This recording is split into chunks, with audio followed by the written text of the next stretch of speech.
Career fairs happen every semester.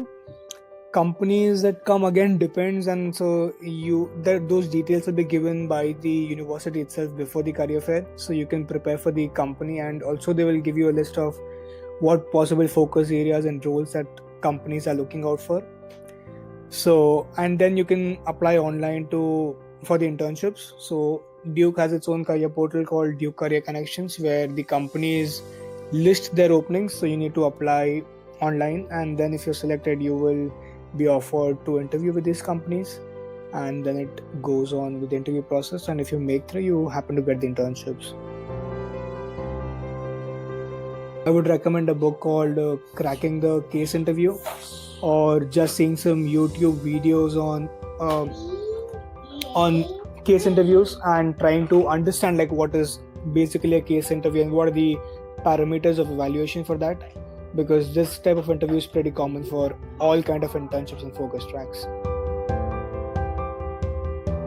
You need to like hunt for internships in LinkedIn, on different company websites, on portals like Indeed.com, etc. And see what is being offered. Also, you need to do a lot of networking, because a lot of smaller companies do not post everything online, but if you reach out with some genuine interest, they might be willing to offer you an internship. Definitely network a lot, like try to reach out a lot of alumni, because Duke has a lot of alumni in different fields, different throughout the US, in all big companies, and also reach out to all the fellow MEMers in the previous batches and see what they can advise, or if they can help you get referred in those particular companies for any role that you might come across. Everybody gets an internship, but the only parameters that differ are like some internships are paid, some internships are not paid, some internships are like just for the sake of interning somewhere, and some internships are really in the field of interest.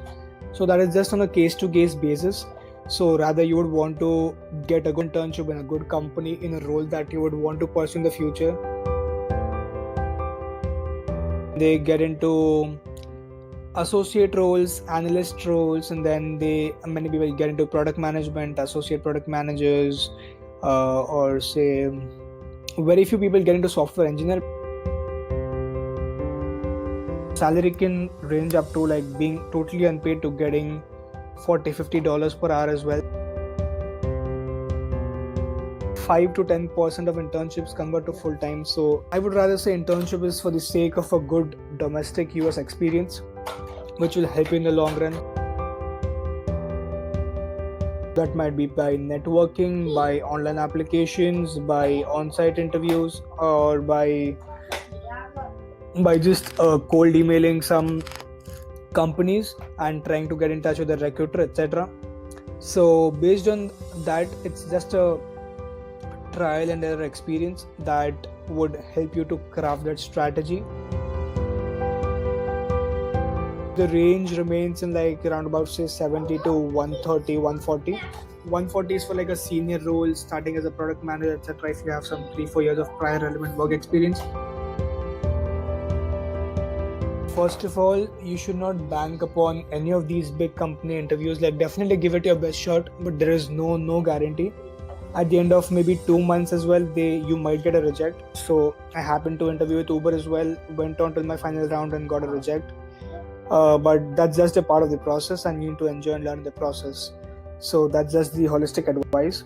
For Google, it was a 3-step process, or rather a 4-step process. The first one was a screening questionnaire.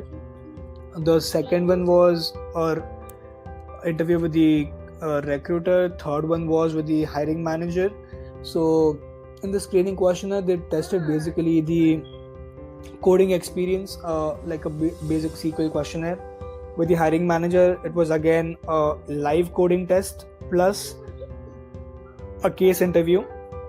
And trust me, the cases are very different as compared to any other interview that you would give. So you just have to be like really well thought, well structured, and like you at least need to have like a good experience interviewing before, and not just studying for an interview before to ace these interviews, because I think it will only come with practice. So just try to get as many interviews as possible and make the most of it, and definitely improvise upon whatever areas you lacked at like reflecting upon your interview experience and getting feedback after you get a interview, try to polish upon those skills and build all those skills, so that if you happen to interview for one of your dream companies, you would definitely want to give your best shot and be fully prepared.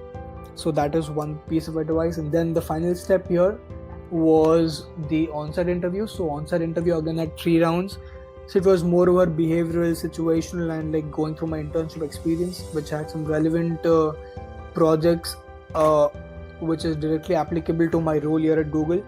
And also I had some short case interview and some whiteboarding and some product questions as well. So it was like a holistic process which tested me on different areas and different cross-functional areas that I would be broadly interacting with, and plus definitely testing your critical thinking, your structured answering, your ability to deliver something in a concise manner, your ability to think differently, your ability to work cross-functional as a team player, and definitely your analytical skills as well. So these were the key areas of evaluation in my process at Google.